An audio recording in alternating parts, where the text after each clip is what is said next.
concentrating on control statements, and the revision of control statements. Control statements are used to control the flow of execution depending upon the specified condition or logic. So this is what makes a computer programming. Else it would have been just like a calculator. Okay.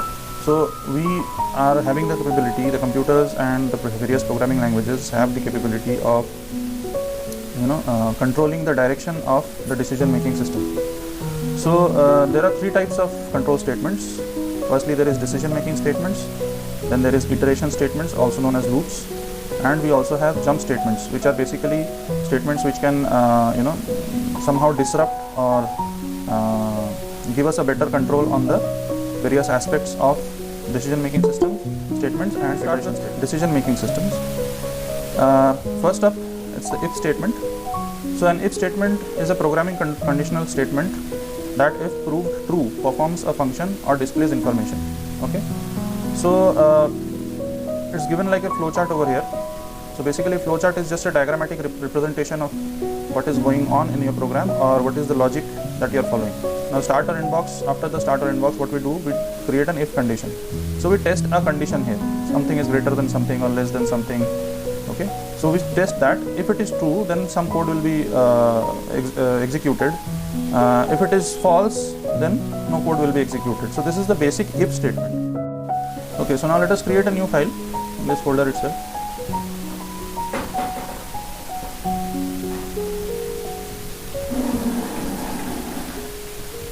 Okay.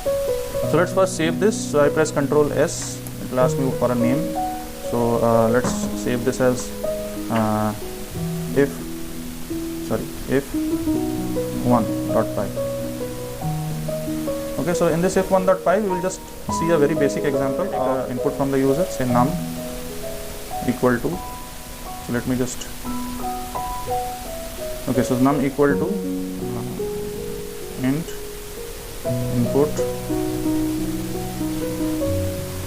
enter, sorry,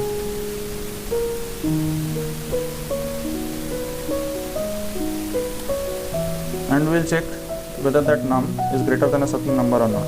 If num is greater than say 20, then it will print something or do some kind of code. The value is greater than 20. Okay, will not do any else or anything. So let's open the terminal here using termination, and then we'll just use our simple line of code, python if1.py, and we suppose enter a number, say which is less than 20, it will do nothing. If I enter a number which is more than 20, then the value is greater than 20.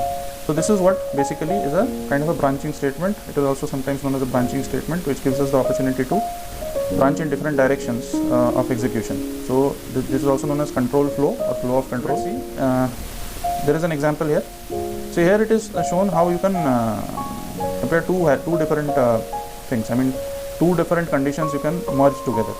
So here what it is saying is that if x equal to 1 and y equal to 2, if both are true, only then your desired output will be there. If one of them is not true, then it will not work. So next statement is the if else statement. So let's see what the if else statement is doing. Here first let us consider the flowchart. So in this flowchart you can see that we have a condition. Based on that condition, if it is true, some code is executed, and if it is false, then also some code is executed, which is under else, and then we reach the end of the code. So let us also try this. Okay, so now let us create another program. So for that the shortcut key is Ctrl N, I believe. Okay, so I am not in the editor. Ctrl N. So new file is created. I'll have to save this first as a Python file. So I'll name it, say if2.py. Okay, so this if2.py will contain some code. Now in this case I think it will be better that we do the even odd code. That's a good example of if else. So let's now take an example number, which will we'll do an integer input, okay, of enter number.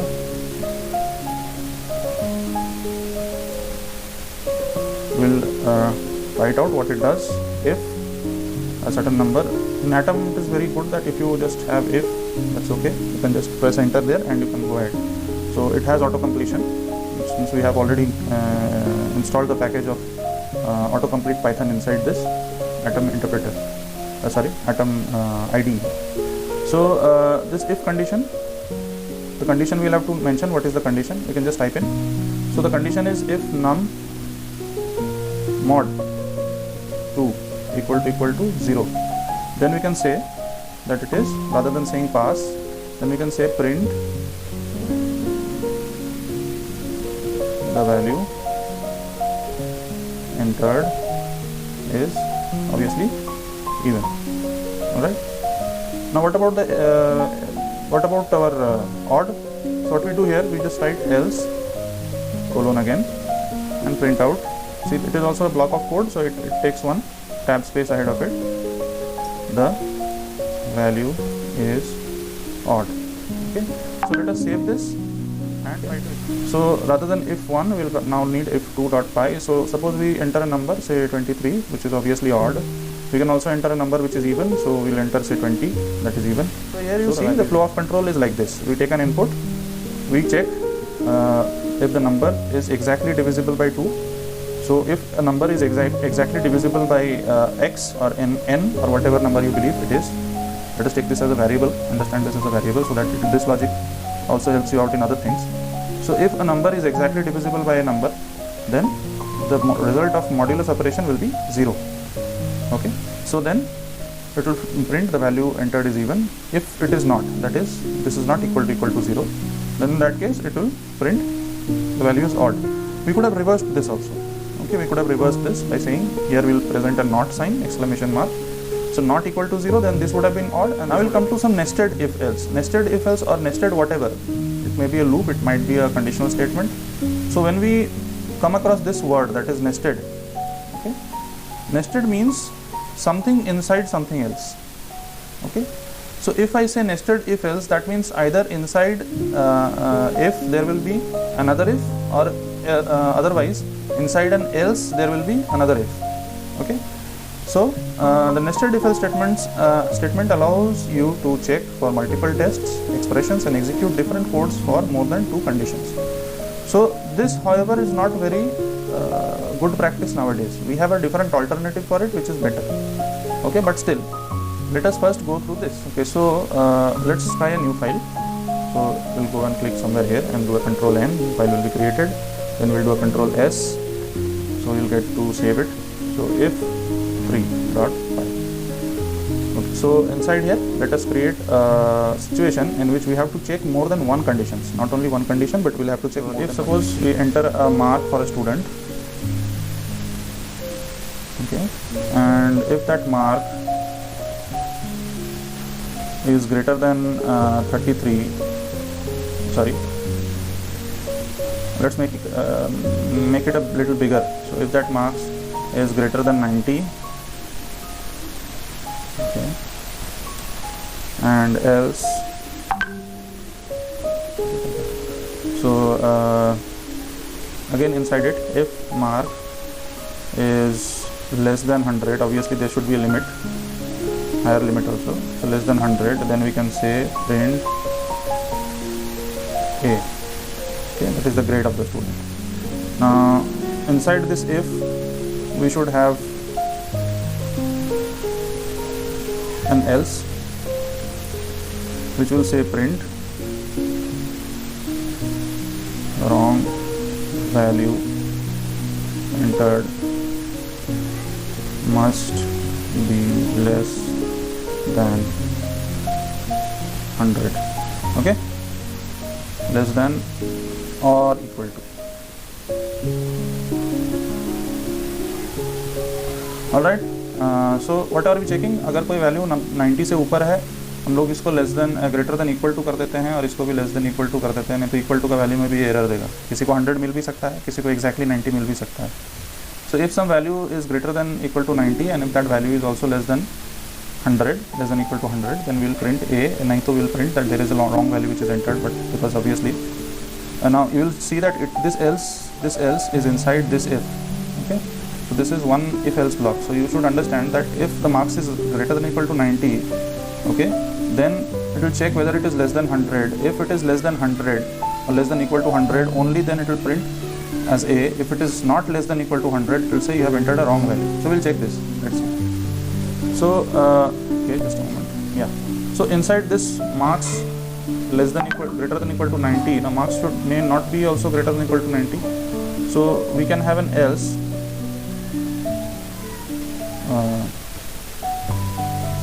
Okay, so inside this else we can again check if marks it's mark है कि marks है okay sorry, let's compare this ज़्यादा आसान रहेगा. Okay, so if mark is greater than equal to 80, so obviously if the mark is not greater than equal to 90, then there is no need to check whether it is less than 90 or not. So if marks is less than is greater than equal to 80, then we can also check, and if mark is greater than equal to between 80 and 90, so we don't need to check here. So if mark is greater than equal to 80, so print B, alright, and else. Okay, so let's save it and try it. So we have Python if 3. So suppose we enter a mark which is less than 60, so say we enter 55, so it's fail. If we enter something between 60 and 70, say 67, that will say it's grade D. If we enter something, let us check all the options out. If we enter something between 70 and 80, so say 70 and 80. Okay, so let us enter 72. So that's C, and 84 B. Let's check the equal value. So if it's exactly equal to 90, say A. Okay, if we enter something which is greater than 100, say 102, wrong value, entered must be less than or equal to 100. So here you have a complete program of checking out the grades of students. Now this seems a bit complex presentation, thanks to python.mykvs.in. Okay, you can go to that site also and see this presentation. It is there, and many other presentations are there, many other PPTs or PowerPoint presentations on your various topics are there. So you can go there and check out. Okay, so first thing, let us copy this entire thing, and we are going to make it short and less complicated to understand. Okay, so let's create a new file. Again, Control N, Control S, and this time it's F4, I believe, .5. So we'll paste it here, and we'll change this. We'll not do much of a change. We'll just then put it in 2 tabs, and I'll let you compare between them. Okay, so that for your better understanding.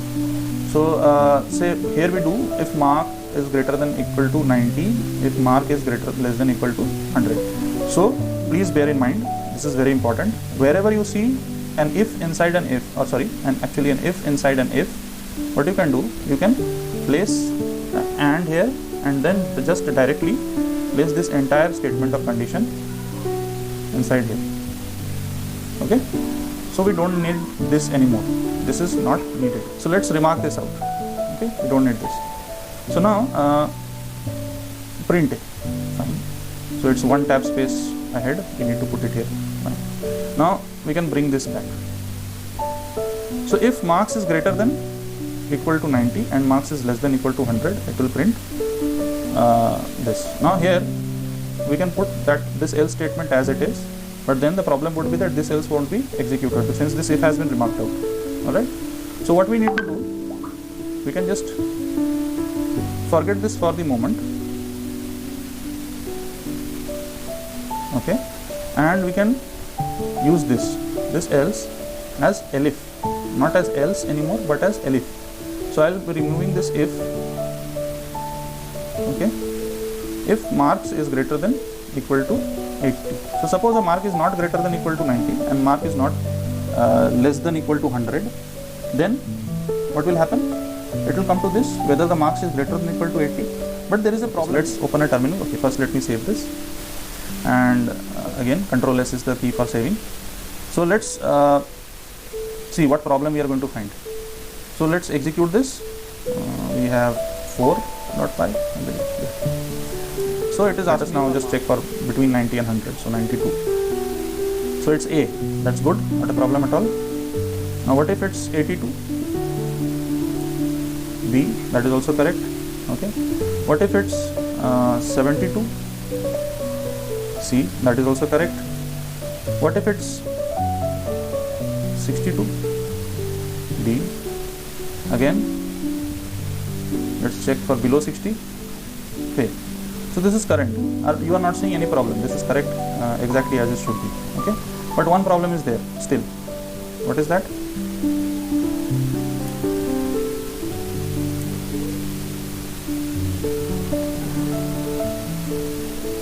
Was it supposed to be the case? Now you can enter anything, any marks which is greater than 100. You can enter 110. You'll always get grade B. So if say marks is greater than 90 and marks is less than 100, so this is an exact range. This is called what is called a range. So it will print A. This is perfectly alright, not a problem. Now if marks is greater than 100, if suppose we have already given that if it is less than equal to 100, then it's fine. If in case it is greater than 100, then what will happen? It will come to this elif and it will check marks is greater than 80. So obviously 110 is greater than 80, right? 120 is greater than 80, right? Yes, sir. So this will not be executed. A will not be executed. What will be then executed? Obviously B. So we have to put the upper. There is the solution is that we have to put the upper range also in this case. So if elif marks is greater than equal to 80 sorry, and mark is less than 90, if it is greater than equal to 80 and less than 90, then we can see the change here. So now I am entering 120. We'll get C. Because see, this range we have put. Similarly, we will have to put ranges here also. And mark is less than. It should not be less than equal to 80. Why? Because equal to we have already designated. If we say that it is less than equal to 80, what will happen? We will get a problematic situation. What in the case of exactly if something is 80? Then the interpreter will not be able to decide between this and this. So that is why we are saying, okay, so it's less than 80. Okay. So if marks is greater than 60 and mark less than 70. Else, so now I don't have the area which will give me for a situation where where there is a wrong value entered. Suppose a value is entered where something has gone wrong, it is above 100. So this will execute fine, not a problem, but it will not do anything. So suppose I give 120 again, it will say fail. Okay, so I don't want that to be fail. So what I can do here, I can just go into elif mark is less than 60, then fail, and last but not the least, we will add another else line, whereby we will copy this, or rather cut it, don't need that remark here, and paste it here. So now our program is pretty much complete. Let's check. Suppose now I enter 120, I'll get wrong value entered. If I enter something between less than 60, suppose 55, will be fail. If we enter something which is between 60, say 65, D. If I enter exactly say exactly 70, then I'm still in C. Here you see both the programs. You can compare between them and understand what the difference is. Which one seems easier for you to understand? So second one. Yeah, so this is much easier to understand. This is also much easier to code. This is seeming very complicated. Now what are the changes primarily? Let's see. So if we have if we have an if inside an if, we are making it, we are using an and operator. We can also use an or, but in this case, since we are considering a range, we have to give and. Okay, we will see the difference between both of them later on in other if statements when we go and check other if statements. So here when we are seeing one if inside another if, what we are doing, we are using the and combining both the conditions inside one if itself. Okay, so the next statement is same. Next we are seeing, leave this out, we are doing that at the end, so we will discuss that later. When we are seeing an if inside an else, so what we are doing, we are combining it using elif. Again, if inside an else, combine using an elif. So we are combining these things using elif statements. Okay. So what we are doing now, you may ask, that is, sir, why are we not using this? Where does this come from? It was not a part of here, was it? So by default, due to this kind of control flow, what happens is that we are not having to write an else inside this if. If we would have had to write an else inside this if, that would have come inside this marks, this one. You understand? Because of the control flow, since in this case what is happening is, if it is greater than equal to 80, so already since it's inside an else, what is happening is that it's by default not greater than 100. Okay. And since it also has an else which considers whether or not it is greater than 70, so we are not having to give the range as 70 also. So